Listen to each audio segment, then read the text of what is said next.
Bacaan liturgi Minggu 9 Maret 2025, hari Minggu Prapaskah pertama. Bacaan dari kitab Ulangan. Pada waktu itu, Musa berkata kepada bangsanya tentang hal ihwal persembahan. Katanya, imam harus menerima bakul dari tanganmu dan meletakkannya di depan mezbah Tuhan Allahmu. Kemudian engkau harus menyatakan di hadapan Tuhan Allahmu begini: Bapakku dahulu seorang Aram, seorang pengembara. Ia pergi ke Mesir dengan sedikit orang saja dan tinggal di sana sebagai orang asing. Tetapi di sana ia menjadi suatu bangsa yang besar, kuat, dan banyak jumlahnya.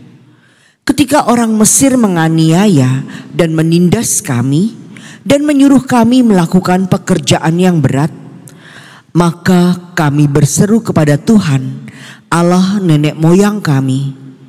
Lalu Tuhan mendengarkan suara kami. Ia memperhatikan kesengsaraan, kesukaran, dan penindasan terhadap kami. Lalu dengan tangan yang kuat dan lengan yang teracung, dengan kedahsyatan yang besar, dan dengan tanda serta mujizat-mujizat, Tuhan membawa kami keluar dari Mesir. Ia membawa kami ke tempat ini dan memberikan kepada kami negeri ini, suatu negeri yang berlimpah-limpah susu dan madunya. Oleh sebab itu, di sini aku membawa hasil pertama dari bumi yang telah kau berikan kepadaku, ya Tuhan. Demikianlah sabda Tuhan. Syukur kepada Allah.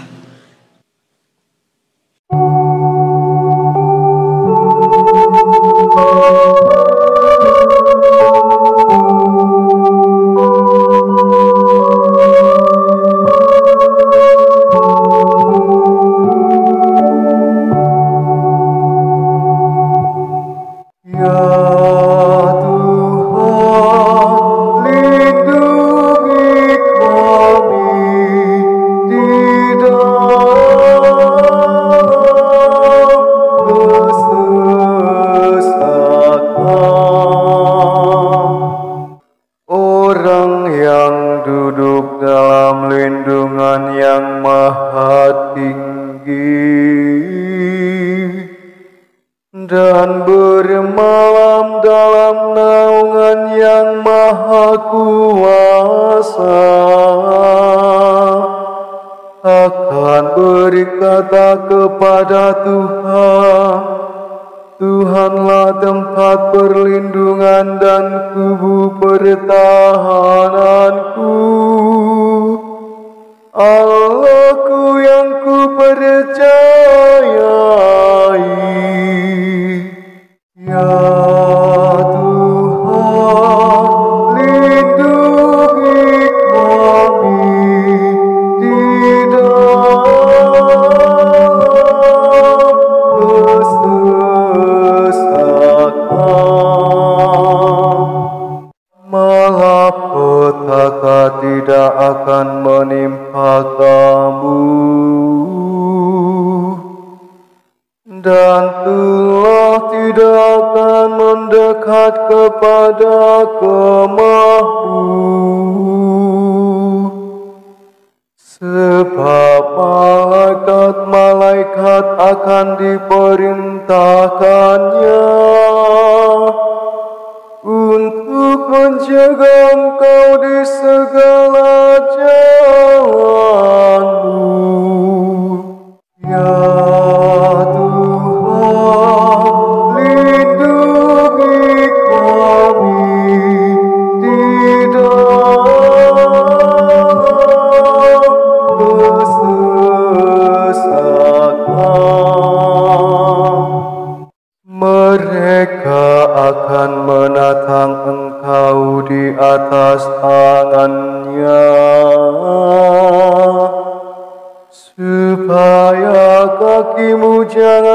berantuk pada batu. Singa dan ular tedung akan kau langkahi.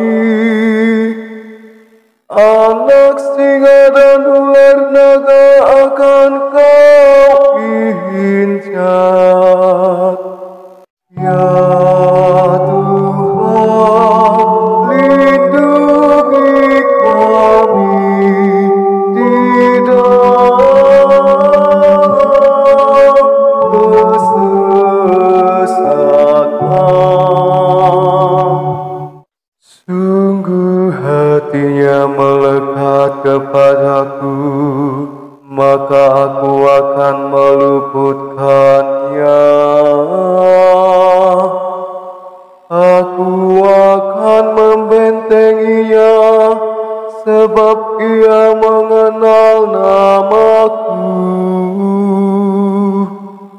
Bila ia berseru kepadaku, aku akan menjawab. Aku akan menyertai dia dalam kesesakan.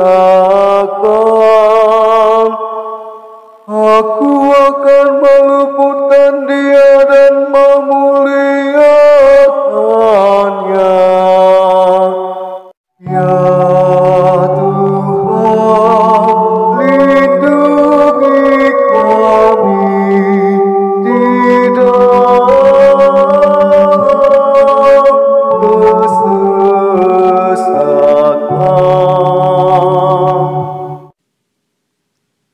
Bacaan dari surat Rasul Paulus kepada jemaat di Roma. Saudara-saudara, inilah yang dikatakan kitab suci. Firman itu dekat padamu, yakni di dalam mulut dan di dalam hatimu. Itulah firman iman yang kami beritakan.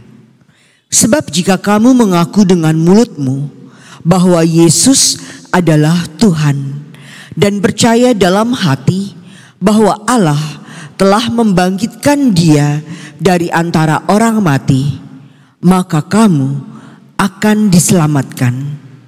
Karena dengan hati orang percaya dan dibenarkan, dan dengan mulutnya orang mengaku dan diselamatkan.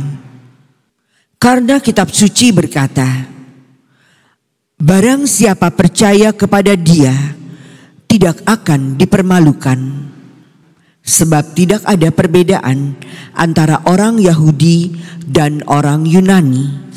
Karena Allah yang satu itu adalah Tuhan semua orang. Dan dia kaya bagi semua orang yang berseru kepadanya. Sebab barang siapa yang berseru kepada nama Tuhan, ia akan diselamatkan.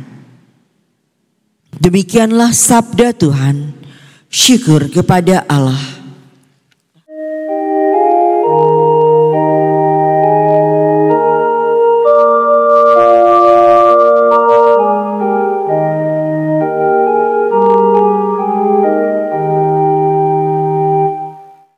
Terpujilah Kristus Tuhan, Sang Raja, kemuliaan kekal. Manusia hidup bukan dari roti sahaja, tetapi dari setiap firman yang keluar dari mulut Allah. Terpujilah Kristus Tuhan, Sang Raja, kemuliaan kekal. Inilah Injil suci menurut Lukas. Dimuliakanlah Tuhan. Sekali peristiwa, Yesus yang penuh dengan Roh Kudus kembali dari Sungai Yordan, lalu dibawa oleh Roh Kudus ke padang gurun. Di situ ia tinggal 40 hari lamanya dan dicobai iblis. Selama di situ, Yesus tidak makan apa-apa, dan sesudah waktu itu ia lapar. Lalu berkatalah iblis kepada Yesus, "Jika engkau anak Allah, suruhlah batu ini menjadi roti." Jawab Yesus kepadanya, "Ada tertulis, manusia hidup bukan dari roti saja." Kemudian iblis membawa Yesus ke suatu tempat yang tinggi, dan dalam sekejap mata ia memperlihatkan kepada Yesus semua kerajaan dunia. Kata iblis kepadanya, "Segala kuasa itu serta kemuliaannya akan kuberikan kepadamu, sebab semuanya itu telah diserahkan kepadaku, dan aku memberikannya kepada siapa saja yang ku kehendaki. Maka kalau engkau menyembah aku, seluruhnya itu akan menjadi milikmu." Tetapi Yesus berkata kepadanya, "Ada tertulis, engkau harus menyembah Tuhan Allahmu, dan hanya kepada Dia sajalah engkau berbakti." Kemudian iblis membawa Yesus ke Yerusalem dan menempatkan dia di bumbungan bait Allah, lalu berkata kepadanya, "Jika engkau anak Allah, jatuhkanlah dirimu dari sini ke bawah, sebab ada tertulis, mengenai engkau Allah akan memerintahkan malaikat-malaikatnya untuk melindungi engkau, dan mereka akan menatang engkau di atas tangannya, supaya kakimu jangan terantuk kepada batu." Yesus menjawabnya, katanya, "Ada firman, jangan engkau mencobai Tuhan Allahmu." Sesudah mengakhiri semua pencobaan itu, iblis mundur dari Yesus dan menunggu waktu yang baik. Demikianlah sabda Tuhan. Terpujilah Kristus.